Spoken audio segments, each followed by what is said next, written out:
Le Rex du mois vous est présenté par Foncia.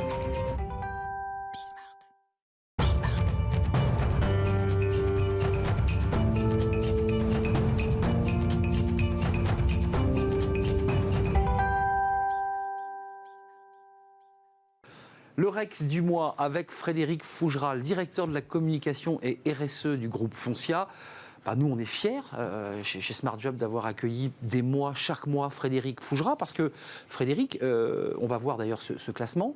Vous avez reçu, donc vous êtes la première personnalité dans un classement sur 100 personnalités dans la communication, on est bien d'accord, et ça a été décerné pas par n'importe qui, par Forbes, qui est souvent une référence. Comment on reçoit ce type de prix? On est fier, on est un peu déboussolé, ça fait quoi? C'est un peu le César des communicants quand même. César des communicants, je sais pas. Bonjour Arnaud pour commencer.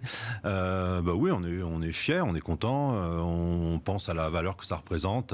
On pense à l'image de l'entreprise que du coup on représente d'une belle façon. Et on encadre le classement peut-être. Les gens autour de vous qui vont être fiers de ça, fiers de travailler à vos côtés, fiers que l'entreprise soit joliment mise en avant par ce type de classement. Oui, c'est ça. C'est pas rien le classement Forbes, parce que souvent il fait référence quand même dans les classements. Ça fait très longtemps qu'il y a ce classement. Est-ce que ça peut, et vous l'évoquiez, vous l'avez évoqué, est-ce que ça peut avoir un impact justement très concrètement sur l'image employeur, Frédéric?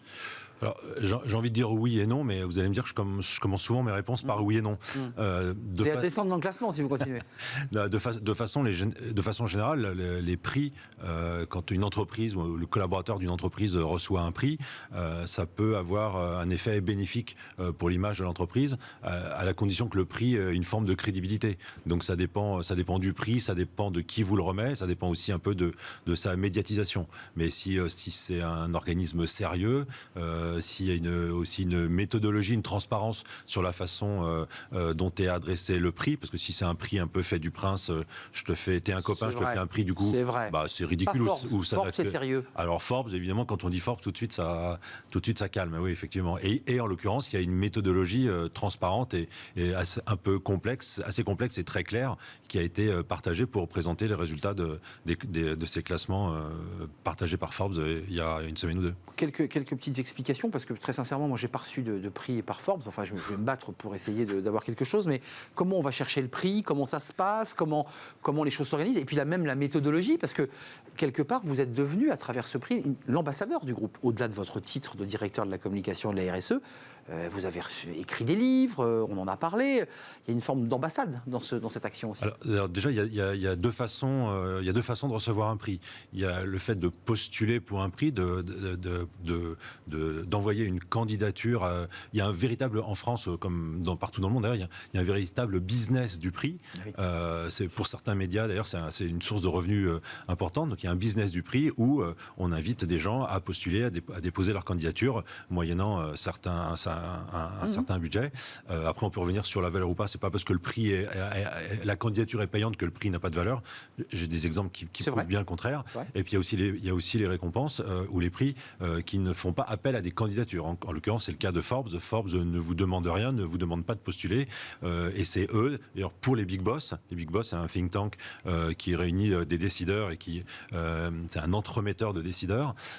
C'est cette association Big Boss et Forbes qui ont décidé de distinguer les 100 personnalités les plus influentes dans leur univers. Donc, moi, c'est pour la communication. Il y avait également le digital marketing, l'IT, le RH et la finance. Et là, c'est eux qui ont décidé d'un algorithme, si on peut dire, d'une méthodologie où on note les personnes qui sont les plus présentes sur certains réseaux sociaux, celles qui ont le plus d'engagement, les personnes qui sont... on note leur niveau de diplôme. Alors moi qui suis autodidacte, ça commençait mal pour moi sur la méthodologie. Ça, c'est un élément intéressant. C'est-à-dire que malgré le fait que vous soyez autodidacte, vous avez réussi à passer premier. C'est-à-dire qu'il y a un autre item. En fait, il y en a un nombre. Vous avez évoqué la publication de Livia. Est-ce que vous publiez des ouvrages? Est-ce que vous avez une présence médiatique importante? Quel est votre référencement sur Google?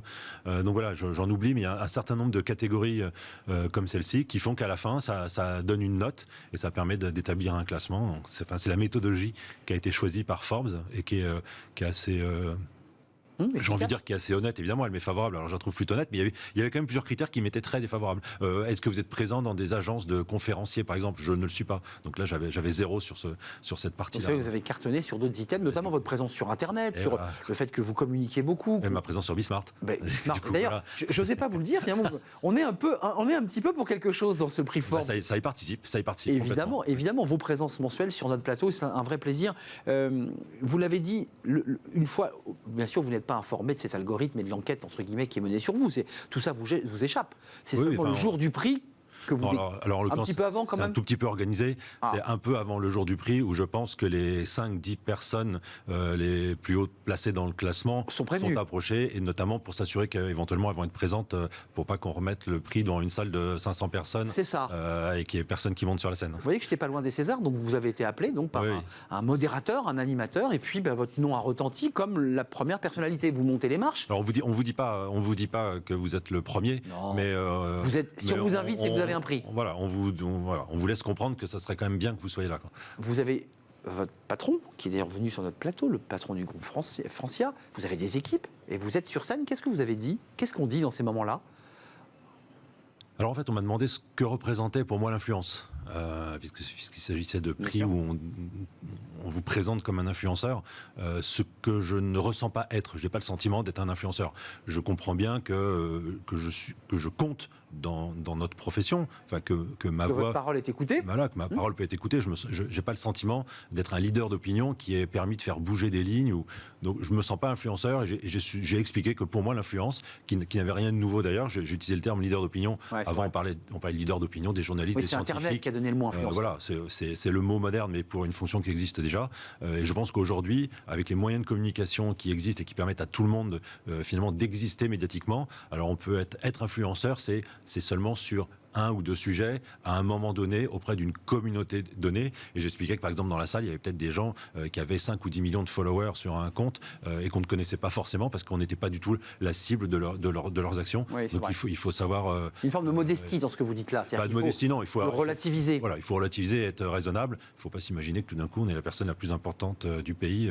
C'est loin d'être le cas. Et ensuite, j'imagine un petit pot, en tout cas un petit moment de convivialité avec les collaborateurs, parce qu'on vient vous voir, on vous dit bravo Frédéric. Enfin, pour le groupe, c'est pas rien quand même. Alors on a envie de fêter ça, mais les conditions du moment n'ont pas permis de le faire. Mais il se trouve que dès le lendemain, on a reçu un autre prix qui était celui on a reçu de l'or au Grand Prix stratégie du sport, pour la campagne de promotion que Foncia fait avec le Racing 92. Exact. Et toutes les activations qu'on peut faire autour du à domicile. C'est ça. On en avait parlé d'ailleurs. Donc du coup, c'était une bonne semaine où il y avait un certain nombre de choses à fêter. Donc effectivement, c'était sympa pour Foncia.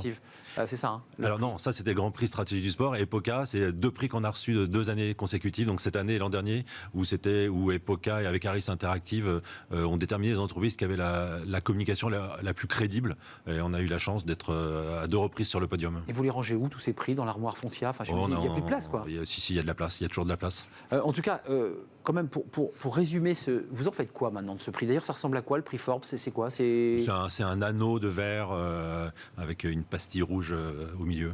Que vous avez posé dans votre bureau? Qui est dans notre bureau, oui. Il faut que tout le monde chacun puisse en profiter. Ce prix ne revient pas qu'à moi. Hein. La communication, c'est du collectif. Donc il revient à tout le monde. Il faut que tout le monde puisse le voir et en profiter. Et vous allez continuer sur votre lancée, j'imagine. C'est-à-dire dans la façon dont vous regardez, vous interpellez tous les sujets autour de la communication. C'est ce que vous faites finalement. Mais si de l'extérieur, on trouve que le travail qui est fait chez Foncia est le bon, on sera ravis d'être reconnu à nouveau à d'autres occasions pour ce travail. Mais écoutez Frédéric, on a été très fiers de vous accueillir. Donc je le redis, premier prix. Donc première personnalité sur 100 personnalités du monde entier, faut-il le préciser? Non, en France. 100 personnalités de France. Ah oui. C'est déjà pas mal. Et là, c'est un peu comme le Miss Monde. Partez, montez. Mais c'est exceptionnel. Et ensuite, il y a le côté Miss Monde. Je ne sais pas s'il y a le prix univers au monde. Le prix univers de la communication, c'est déjà bien en France. Hein. Mais bien sûr, évidemment. On est ravis. On se retrouve dans un mois, si tout va bien.